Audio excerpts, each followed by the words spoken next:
রাত তখন 12টা। ধানমন্ডি থেকে 3টা ছেলে আমার অটোতে উঠলো, হাতে আইফোন, গলায় হেডফোন। একজন বলছে, কালকে এফএফবিসি এর ফাইনাল ম্যাচ, টিম বিনমে শান্ত ভাই খেলবে। ওই হালার পুতে একটা মাল, একা একটা স্কট ওয়াইপ আউট করে দেয়। আমি লুকিং গ্লাসে তাকাইলাম, ওরা আমার চিনে নাই। আমি একটা সময় সেরা 3জন ই স্পোর্টস প্লেয়ারের মধ্যে একজন ছিলাম। গল্প চলে যায় অতীতে। আমার নাম শান্ত, মিরপুরে একটা ম্যাচে থাকি। আমি তখন টিম ইবোনক্সের মেইন প্লেয়ার। আমার রোল রাশার, মানে সবার আগে রাশ দেব, নখ খাইলে খাবো, কিন্তু টিমের জন্য স্পেস বানাবো। ফেব্রুয়ারি 2023, এফএফবিসি, লাস্ট জন পচিনো। আমরা 4জন, ওরা 4জন। দিলাম এক রাশ, চোখের পলকে 4টা শেষ। আইসিএল চিলাইয়া উঠলো, শান্ত ইজ দ্য বেস্ট। রাতারাতি ভাইরাল হয়ে গেলাম।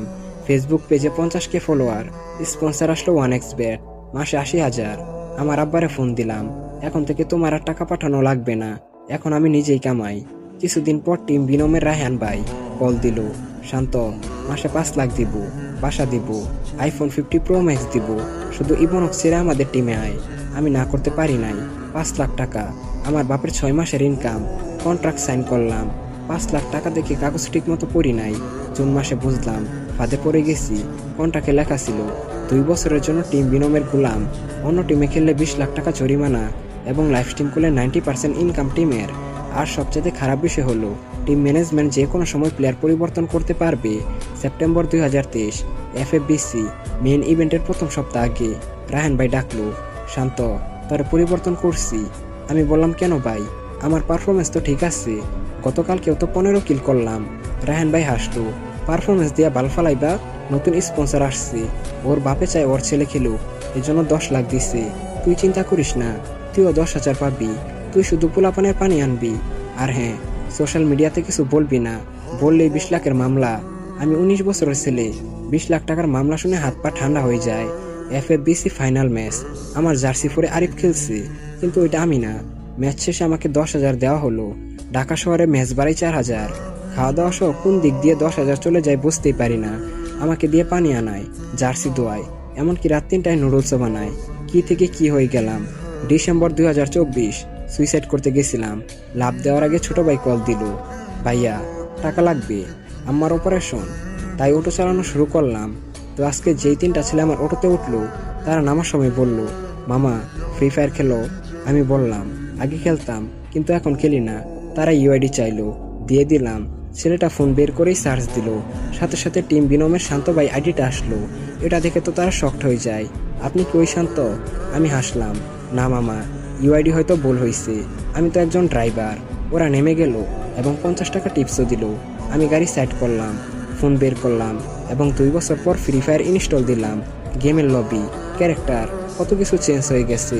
2 বছর ধরে প্র্যাকটিস নাই, গেম আর কি খেলবো, হাত কাঁপছে। তখনই আমার ফোনে আননোন নাম্বার থেকে একটা কল আসে। আমি ধরলাম। ওপাশ থেকে বলল, আমি তানহা, এফএফবিসি এর নতুন অর্গানাইজার। আমরা আপনার 2023 সালের একটা ক্লিপ দেখলাম, চোখের পলকে একটা স্কট ওয়াইপ আউট করে দিলেন, আর আপনি গায়েব কেন? এটা শুনে আমি বললাম, আপু আমি একটা সমস্যায় আছি। ওপাশ থেকে মেয়েটা বলল, আপনি তো একটা সময় ই স্পোর্টস কমিউনিটিতে বেশ রাশার ছিলেন। যাই হোক, আপনার কন্ট্রাক্ট এপ্রিল মাসের 25 তারিখ শেষ হবে। এখন শান্ত কি আবারও ফ্রি ফায়ারে ব্যাক করবে? আর তানহা নামের মেয়েটা শান্তর কন্ট্রাক্ট সম্পর্কে কিভাবে জানলো, সেসব জানতে হলে দ্বিতীয় এপিসোডের জন্য ওয়েট করতে হবে। আর হ্যাঁ গাইস, এই ভিডিওটা তোমাদের কেমন লেগেছে সেটা অবশ্যই কমেন্ট করে জানিও। শান্ত চুপ করে রইল। 25 তারিখ কন্ট্রাক্ট শেষ হবে, আপনি কিভাবে জানলেন? তানহা বলে, আমাদের মাঝখানে অনেক মানুষ আছে যারা আপনার সম্পর্কে জানে, কিন্তু ভয় কেউ মুখ খুলে না। এখন শুনেন, আপনার মায়ের অপারেশনের জন্য টাকা লাগবে, সেটা কোথা থেকে আসবে? আমি শকড হয়ে গেলাম, আপনি আমার মায়ের কথা জানলেন কেমনে? তানহা এসে বলল, সেটা আপনি না জানলেও চলবে। এখন সোজা কথা শুনেন, মিরপুর রাতে একটাই টুর্নামেন্ট হয়, আপনি আমার হয়ে গেম খেলবেন, টাকা পয়সা যা লাগে সব আমি দিব। আমি মনে মনে ভাবলাম, যদি না করি তাহলে টাকার অভাবে আমার মায়ের অপারেশন হবে না। তাই আমি বললাম, কোথায় আসতে হবে? তানহা লোকেশন পাঠিয়ে দিল আর বলল, রাত 2টায় আসবেন। আমি দুপুর থেকে তেমন কিছু খাই নাই, তাই রাস্তার পাশে একটা হোটেলে ঢুকলাম। 20 টাকার ডাল আর 10 টাকার ভাত নিলাম। হঠাৎ মনে পড়ল, একটা সময় আমার কাছে টাকার কোনো অভাব ছিল না, কিন্তু এখন ডাল দিয়ে ভাত খেতে হচ্ছে। তো খাওয়া শেষ করে রওনা দিলাম। রাত তখন একটা 20-এর কাছাকাছি, দোকানপাট সব বন্ধ। প্রায় 15 মিনিট হাঁটার পর সেই জায়গায় আসলাম। 5 তলা একটা বিল্ডিং, দেয়ালের রং উঠে গেছে, কিন্তু গেটের সামনে দুইজন লোক দাঁড়িয়ে আসছে। আমি ভিতরে যেতে একজন বলল, কোথায় যান? আমার শরীরটা অনেক নোংরা ছিল, তাই গার্ডগুলো আমাকে ঢুকতে দিল না। তখনই পিছন থেকে একটা মেয়ে বলল, ও আমার সাথে এসেছে। বাইরে ভাই, তা নাকি কি হট লাগছিল সেটা বলার বাহিরে। তার সৌন্দর্য দেখে তো আমি পুরাই ফিদা হয়ে গেলাম।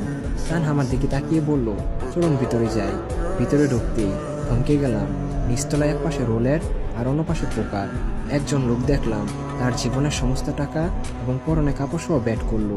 পাশে থেকে অনেকে বলছিল, ভাই আর খেলেন না। কিন্তু লোকটার চোখে তখন অন্যরকম নেশা। আমি ভাবছিলাম হয়তো সব শেষ, কিন্তু লোকটার ভাগ্য এতটাই ভালো ছিল যে কিছুক্ষণের মধ্যে কোটিপতি হয়ে গেল। আবার অন্য পাশে আরেকজন লোক কান্না করছিল, হয়তো সব শেষ।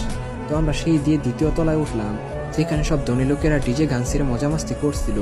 তান আমাকে তৃতীয় তলায় নিয়ে আসলো। এখানে শব্দ কম, টেনশন বেশি, মানে বুঝতেই তো পারছো, টুর্নামেন্ট হচ্ছে। আর এখানে 3 জন প্লেয়ার আমার জন্য অপেক্ষা করছিল।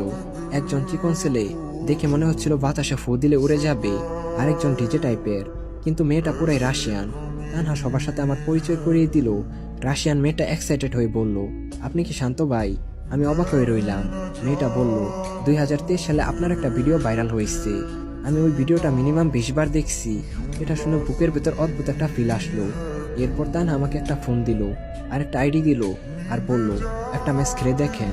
বাইরে ভাই, নামার আগে হেলমেট উড়ে গেছে। তখন রাশিয়ান মেয়েটা বলল, আপনি হয়তো গেম খেলেন না, তাই জানেন না, কিন্তু বিষয়টি আপনার জানা উচিত। এই 2 বছরে অনেক কিছু পরিবর্তন হয়েছে। বটলা প্লেয়াররা এখন অনেক প্রো হয়ে গেছে। অনেকে প্যানেল লাগিয়ে গেম প্লে করে, এজন্য ফ্রি ফায়ার প্লেয়াররা গেমটা খেলে না। কিন্তু বেশিরভাগ প্লেয়াররাই টুর্নামেন্টের দিকে শিফট করছে। চিকন ছেলেটা বলল, আজকে আপনি গেম না খেলে আমাদের আইজিএল এর দায়িত্ব পালন করেন। আমি রাজি হয়ে গেলাম। তো ম্যাচ শুরু হলো। বাইরে ভাই, ক্যাম্পিং কাকে বলে? চিকন ছেলেটা বলল, জোন যদি পিকের দিকে যায়। আমি বললাম, জোন পিকের দিকে যাবে না, জোন যাবে ফ্যাক্টরিতে। 3 জনেই আমার কথা শুনলো। 2 মিনিট পর সত্যি সত্যি জোন ফ্যাক্টরি দিকে গেল। ডিজে ছেলেটা হেসে উঠল, উস্তাদ আপনি এখনো এক্সপায়ার হন নাই। আমি কিছু বললাম না। তখনই রাশিয়ান মেয়েটা বলল, সামনে ফাইট হচ্ছে, চলো আমরা রাশ দেই। আমি বললাম, দরকার নাই, রাশ করলে আরেকটা স্কোর এসে ভরে দিবে। কিন্তু তারা আমার কোনো কথাই শুনলো না, ডাইরেক্ট রাশ করে দিল। কিছুক্ষণের মধ্যে আরেকটা স্কোর এসে স্যান্ডউইচ করে দিল। চিকন ছেলেটা এক্সাইটেড হয়ে বলল, গুরু আপনি আগে থেকে জানলেন কেমনে? আমি বললাম, এটা টুর্নামেন্ট, এখানে ধৈর্য আর বুদ্ধি লাগে। তারা বুঝতে পারলো আমার মধ্যে ট্যালেন্ট রয়েছে। তো টুর্নামেন্ট শেষ করে যখনই নিচে নামছিলাম, তখন একটা ফোন আসলো। আমি কলটা ধরতেই ওপাশ থেকে বলল, আই এম সরি, রোগীকে বাঁচানো সম্ভব হয়নি। মুহূর্তেই মনে হলো পুরো পৃথিবী থমকে গেছে। আমার হাত থেকে ফোনটা পড়ে গেল। চারপাশে কিসিনো শব্দে মাথা ঘুরছিল। আমি হসপিটালে পৌঁছানোর পর দেখলাম সাদা কাপড়ে মাকে ডেকে রাখা হয়েছে। ধীরে ধীরে মায়ের কাছে গেলাম। জীবনে এই প্রথমবার নিচেকে এত অসহায় লাগছিল। তখন নার্স একটা চিঠি দিল। আমি কাপা হাতে চিঠিটা খুললাম। ভিতরে লেখা ছিল, বাবা আমি জানি তুই একদিন অনেক বড় হবি, কিন্তু আমার জীবনের শেষ ইচ্ছা ছিল মরার আগে একটিবার তোকে দেখার, কিন্তু সেই ভাগ্য হয় নাই। চোখের পানিতে চিঠিটা ভিজে গেল। মাকে কবর দেওয়া হলো। আমি আর ছোট ভাই একজন আরেকজনকে ধরে কান্না করছিলাম। তো বাসায় আসার পর ছোট ভাই বলল, গেম খেলবা না? আমি কিছুই বললাম না, কারণ কিছু স্বপ্ন থাকে যেগুলো পূরণ করতে গিয়ে আমরা নিজেদের প্রিয় মানুষকে হারিয়ে ফেলি। এই গেমটা আমার জীবন থেকে অনেক কিছু কেড়ে নিয়েছে, সম্মান, কেরিয়ার, এমনকি মাকেও। আমি সিদ্ধান্ত নিলাম আর কখনোই গেম খেলবো না। এখন শান্ত কি পারবে নিজেকে সামলিয়ে আবারও ব্যাক করতে? এটা জানতে হলে 3য় পর্বের জন্য ওয়েট করতে হবে।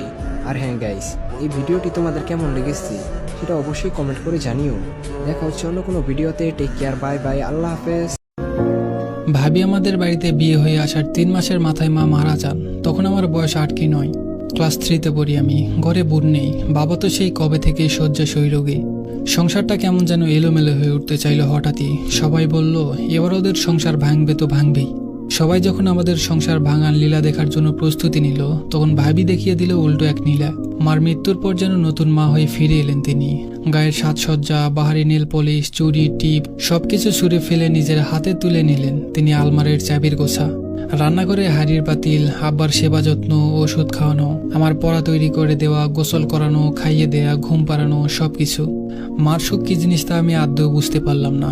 অবশ্য প্রথম প্রথম একটু খারাপ লাগতো, মার গায়ের গন্ধ নিয়ে যে পৃথিবীতে আর দ্বিতীয় কেউ আসতে পারে না তাই। কিন্তু ভালোবাসা নিয়ে অনেকেই আসতে পারে। আমরা বলি না যে ইনি আমায় ঠিক ছেলের মতো দেখেন, ভাবিও ছিলেন এরও বেশি। কতদিন আমি দুষ্টামি করে ঘরের এটা ওটা ভেঙে দিয়েছি, এর জন্য ভাইয়া রাগ করলেও ভাবি কিন্তু মোটেও রাগ করতেন না। ভাইয়াকে বরং বুঝিয়ে বলতেন, ছোট সময় এমন কতই কি হয়, তুমিও তো করে এসেছো। নয়নও তো তেমনই, ছোট মানুষ, ওর কি এখন বোঝার বয়স হয়েছে? ভাইয়া বলতেন, লাই দিয়ে দিয়ে তো মাথায় তুলেছ বাদরটাকে। ভাবি হাসতেন, বলতেন, দেখো বাদরটা একদিন অনেক বড় হবে। বাবা একটু পরপর ভাবিকে ডাকতেন, একবার ওষুধের জন্য, একবার মাথা গরম হয়ে গেছে বলে একটু জল ঢালে দিতে, একটু শরবতের জন্য, আরো কত কি। ভাবি হাসি মুখে সব মেনে নিতেন। কোনোদিন তাকে আমি বিরক্ত হতে দেখিনি। কিন্তু ভাবির মনে একটা দুঃখ ছিল, অবশ্যই এই দুঃখ তিনি কখনো প্রকাশ করতেন না। মানুষ বলতো, খেয়া তোমার যে সন্তান সন্ততি নেই, তোমার মন খারাপ হয় না এতে? ভাবি অবাক হয়ে বলতেন, কে বলেছে আমার সন্তান নেই? নয়ন কি আমার সন্তান না? প্রতিবেশীরা বলতো, এসব শুধু মুখের কথাই হয়, বাস্তবে হয় না। পরের সন্তান কি আর নিজের সন্তান হয় কোনো দিনে? ভাবি এরপর চুপ হয়ে যেতেন। তারপর ঘরে এসে সেদিন আমায় পড়াতে বসে মাথায় হাত বিলি কাটতে কাটতে বলেন, নয়ন তুই আমার কি হোস বলতো? আমি অনেকক্ষণ ভেবে বললাম, ভাই। ভাবি তখন মুখটা কালো করে ফেলতেন, বলতেন, আর কখনো ভাই বলবি না, বলবি সন্তান, তুই আমার সন্তান। আমি ডান দিকে মাথা নেড়ে হ্যাঁ বলতাম।